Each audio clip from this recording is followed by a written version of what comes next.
अहमद मरुब पाव update थमजगे 60 versus 4 अरोनबद surrender तौख्रब जातला खंग्रेद तौनरिसे लानी वथोक नत्रंग इरांग नत्ते हाइनेरब मैते अमसुंग कुकी जो फुरुप का हानरिब युम मै थानरिब सिंग असि दिनुमित सनी ग कुनग मापन सुरमाले था निपान फरक कदौरे हजिक फाव इंग तप हंजिलकनबगिदमक वरी सानरी नेशनल हाईवे इम्फाल माउलंबी सुकंगपोकपी एरिया द ब्लॉकेट तौरुकलिब सिजो तुंग कोइन भाप तामिनब वरी सानरी हाइकिबनी था कया सही कया संगदोरिबनो हाइबदि खंगदे मरक असद इम्फाल रिम्स अमसुंग जेनिम्स हॉस्पिटल गी मोक असिब थमफमद थमलक्कीबा कुकी जो कम्युनिटी की असिब हक्सांग हुंफूगा सुरासनपुर मेडिकल कॉलेज हॉस्पिटल की मोक्ता थमलक्कीबा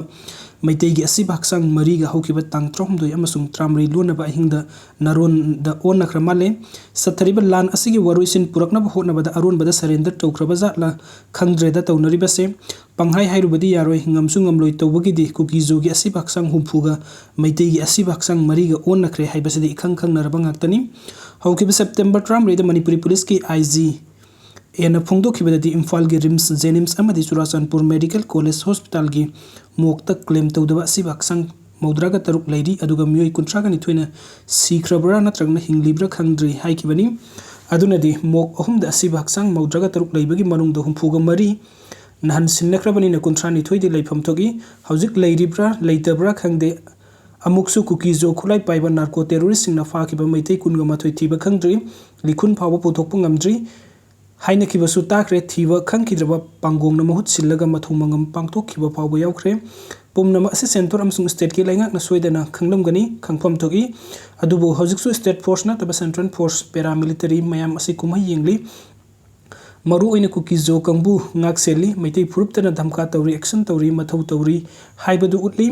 कुकी जो फुरुप की म्यूसिंग लोगी वांगमदा नरोन द संगलकलगा खुंदासिनबो ओइरबसु हानादगी लेरकलबा लोना याबा ओइरबसु मखोइबु ngaksenba हाइबसि पोपी पंबी ngaksenबनी हाइनदबसु नते चुंबा लानबदि अंगम अथौसिकना खंगनमगनी नेशनल हाईवे ब्लॉकेट फावबा लक्सिनबा ngamdrabadi Kuki Zo narco terrorist अमसुंग मखोइबु सौगतपसिंगा मैतै फुरुपका हाटनरिबसिगी वरोइसिन पुरकपा ngamgani हाइबा थाजद्रे हेन दुम लुसिलकली हाइनरकलिबसिसु अनौबा नत्तेदना सही तरेट की ममांग कुमजा 2016 गी नवंबर 1 दगी यूनाइटेड नागा काउंसिल यूएनसी ना नेशनल हाईवे सिंगदा थामरी हेन नुमित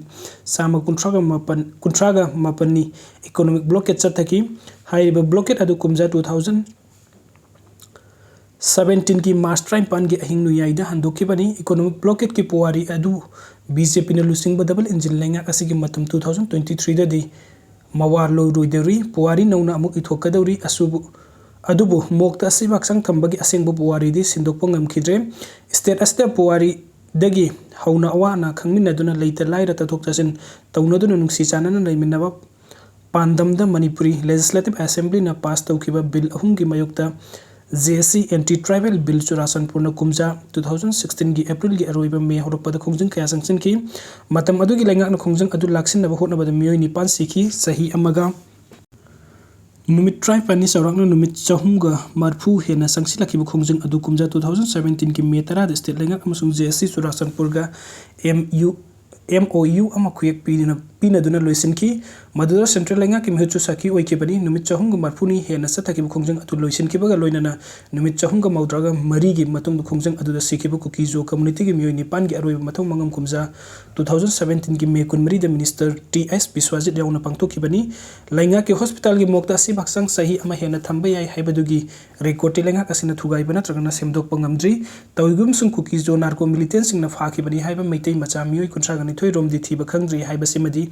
अनौबा रेकॉर्डनी ngasi phawda sa tharkliba lan asida meitai khungak pasingna mafam aduda khut tharakle attack torokle kuki jo community gi me adu fakhre haibagi wadi tadri aduna de sathariba numit chani ki kunma panni suraba lan asida kuki sing ki attack aduga meitai singna defense ta hek hawbadagi leirakli haibadu mek sengna uli masisu lengak na de khanglom ganida BJP ne lusingba double engine lengak asigi han bor term gi matam kumja 2020 gi February March ta India yauna malem sinba thungna sathiraba COVID-19 laicha chandokibani मतम अदुदा prime minister Narendra Modi chief minister N Biren याउन लुचिंग बकायाना खुद सोकनबिगनु pull-up पुनसिन बिरेनु खुद सोकनबगी मुहत्ता नमस्ते तबियु मियामना मफुं फाना सौगत्रबदी COVID-19 लक्सिन ब मुथतपा ngamloi हाइदना लाउखी कोविड लानथेंग सही दुगी हाइरबदी कुमजा 2022 गी कुमजा 2020 की मार्च 21 नोंमगी जेनरल कर्फ्यू मथंगी नुमित मार्च 19 दा जनता कर्फ्यू एप्रिल 5 नुमिदांग पुंग 5 मिनट 4 इलेक्ट्रिक मुथतुना केंदन थालगा थुंजिम द लेपखिबा पुखम थिनखिबा पुमनमक अदु ngasi सुनिंगसिंगली असितसुनते प्राइम मिनिस्टर नरेंद्र मोदी ने महाभारत की लान नुमित ताराग निपानी द लोइसिनकी कोरोना लानफम असि नुमित कुनगा माथोइनी की मनुंग द लोइसिनगनी हाइकी मदुदा मियामना थाजखी बीजेपी की खुंगलोय क्यानो खुबाखुखी नरेंद्र मोदी दि लाइपोकनी महाकना हाइबो वादि ईश्वरना हाइबो गुंबनी कायदन पंगहाई हाइकी बसुताकी अखोइगी चीफ मिनिस्टर एन बिरेन फाव नरेंद्र मोदी की तुंग इनबनी हाइकी बनी हौजिकसु अदुम हाइने बतारी अदुबु कोरोना भाइरस ती ngasi kumja 2023 लोइरकलबा असि फाव लाक्सिन बंगमद्री यूनियन हैंड मिनिस्ट्री ना हंदक थोकिबा ख्वाइदगी नौबा डेटा अमगी मतुंग इन्ना हौजिक कोविड की एक्टिव केस लिसिंग अमगा चन्नीगा मौद्रागा तरुक लैरी पुन्ना पॉजिटिव केस क्रोर 4 लाख यंखै हेनख्रे सिखिबा मिसिंग लाख 5 लिसिंग कुंट्रागम हुमदोय हेनख्रे हाइन उली हौजिक फाव सही 4 रोम असिदा लाइसत असि लक्सिन बंगमद्री होटनाबदि लेप्त्री अदुबु नुमित कुन माथुनी की मनुंगदा लोइसिन खनी हाइकिबदु लाइपाव ओइद्रे अदुक नुंगाइना हाइजिन ब ओइरेदना असुमना मणिपुरी मैतै कुकी की लान असिसु ngasi था निपान फरक कदरो फाव वरी सानबगी थाकता लैरी सलेबा थासिगी ट्रामथोइदि इम्फाल की राजभवन द पांगथोखिबा थोरम अमदा गवर्नर कुमारी अनुसिया विकेन मतम सांगलबा इरांग असिना मरम ओइरगा सारांग नदुना लैरिबा फिबम असि इंगतप्पा हंजिलकनबगी दमकता सिविल सोसाइटी ऑर्गेनाइजेशन CSO अमसुंग स्टेक होल्डर सिंग वरी सानरी हाइकिबनी कैम कुइन वरी साना खिगदोरिबनो कनागा वरी सानरगा तंगदु लेताबा पुरकदोरिबनो हाइबसिंग असि फाव अरोनबो ओइना लैरी मियामबु अपंग सिरी खैदोक खैजिन सानरी फिबम असिदा कैम कुइन खांगदुना लैबो ngमखिगदोरिबनो रिलीफ कैम द अदुमक पुंसि लेनबा यारगद्रा मसा मसागी लौरी युमफम फंगदरोइद्रा आंगांसिंग महि मसिंग तमहल्लरोइद्रा असिना चिंबा कयागी पौखुम पामनरिबसिसु कुइरबनी कमदौनी लेंगाकना तौगदबा तौद्रबदा थोअथोअबा हाइदु तारेदना पांगल गी खुलाई गी लांद नतन वखल गी कलम गी लांसु कना संगसिलकली मिनिस्टर अनि लौथोकपा ngamdri मणिपुरी कनानु खुदपु अमत लेरमद्रे मरुपसु लेरमद्रे सिदबु खोंग खुद तिंगथोकतुना तिंगथादुना लैबा यारिब्रने इपाम मैहौरे इदु निंथौ लेताब्रा लाउरकपा ताबनी हजिक चथरिबा लोकसभा की मिफम हाउस की विजिटर गैलरी दगी नहानी चोंगथरकलगा मचू की मैखू कपसिंदुना ताना सही नहीं चलेगा डिक्टेटरशिप चटनबा यारोय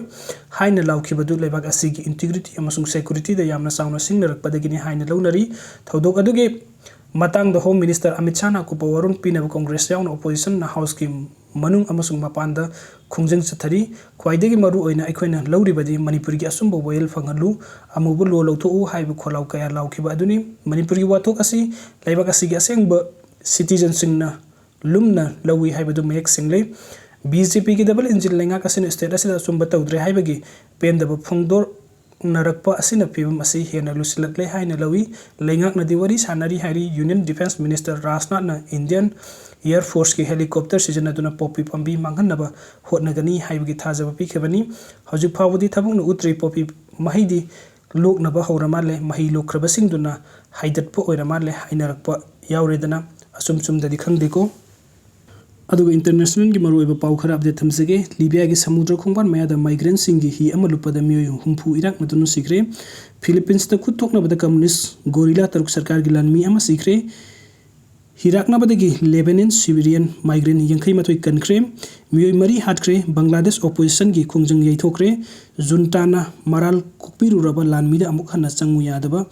डिजास्टर सिंग जेल दा अमुक हन्ना थाजिनख्रे वेस्ट बैंक की तुलक्राम द इजराइल लानमीना पैलेस्टीनियन मंगा नुंगमैना कापतुना हाटख्रे इजराइल खुदुम संसिंदुना लैरिबा वेस्ट बैंक की तुलक्राम द इजराइल लानमीना नोंमाइजिंग नुमित्ता पैलेस्टीनियन मंगा हाटख्रे पैलेस्टीनियन हेल्थ मिनिस्ट्री की मतुंग इन इजराइली लानमीना पैलेस्टीनियन अनि नोंमाइजिंग नुमित्ता नोंमैना कापतुना हाटकी अतोपा अमना नोंमैना कापदा सोकपना मरम ओइरगा सिखिबा पैलेस्टीनियन अदु नुमित खरनी की ममांग द वेस्ट बैंक की जेनी द इजराइल लानमी का खुद थोकनबदा सोखिबनी मरक अस्ता इजराइल लानमी ने West Bank the Palestinian militant group के मथक सथब ऑपरेशन हेना कंसिल हल्ले इजराइल की मैकैदगी पैलेस्टीनियन हाट की हाइबद असुम बनी हाइरदुना टेररिस्ट के मथक रेड चथबदा जेनिन द मियोय 10 रोम हाट की मफम अदुद मिलिटेंट क्या लैरे हाइब खंगबदगी इजराइल लानमी ने ऑपरेशन सथकिबनी मदुदा खुद थोकनरपदगी पैलेस्टीनियन मसासिंग सिखिबनी हाइरी नकल अमरोम द इजराइल की प्राइम मिनिस्टर बेंजामिन नेतान्याहूना हमास की मथक्ता मिलिटरी प्रेशर पीबा लेपखिरोय हाइरि। गाजादा हमास की मखुत्ता लैरिबा होस्टेससिंग थादोखन्नबा थबुक लौखट्लु हाइना अकनबा खोलाउ लाउदुना लैरिङै सेरक्ता प्राइम मिनिस्टर बेंजामिन हमास की मथक्ता ऑफेंसिव कंसिनबा चथगनी हाइबसे लौथोखिबनी। इजराइल लानमी की मैकैदगी हमासना फाजिन्दुना थमलुबा होस्टेस अहुम फिराल अंगौबा पाइरगा मखोइबु कनबिनबा संजरखी अदुबु इजराइल लानमीना लाना थाजरुबदगी होस्टेस अहुम अदुदा मथक्ता नोंमै कपसिन्दुना हटखी। मसिना मरम ओइरगा इजराइल मनुंगदा पेनदबगी खुंजंग संगसिनखी लैखिद्रबा मियोइसिंग इमुंग मनुंगी मियोइसिंग हौजिकसु हमासना फाजिन्दुना थमलिबसिंगी मनुंगदा याउरी। मरम असदा नेतान्याहूना तेल एविव की मैकैदगी हमास कंबुबु गाजादगी मरु फंगना मुथतनबा ऑपरेशन लेप्तुना चथखिबनी। इजराइल सरकार ऑपरेशन हेना कंसिनना संगसिलिबा असि मतंग होस्टेस थादोखन्नबा वरी सानबदा माइपाकनबनी। होस्टेस खरा सिखिबा असिना महाकी थमोय अमदि इजरायली पुंबगी थमोय कहले।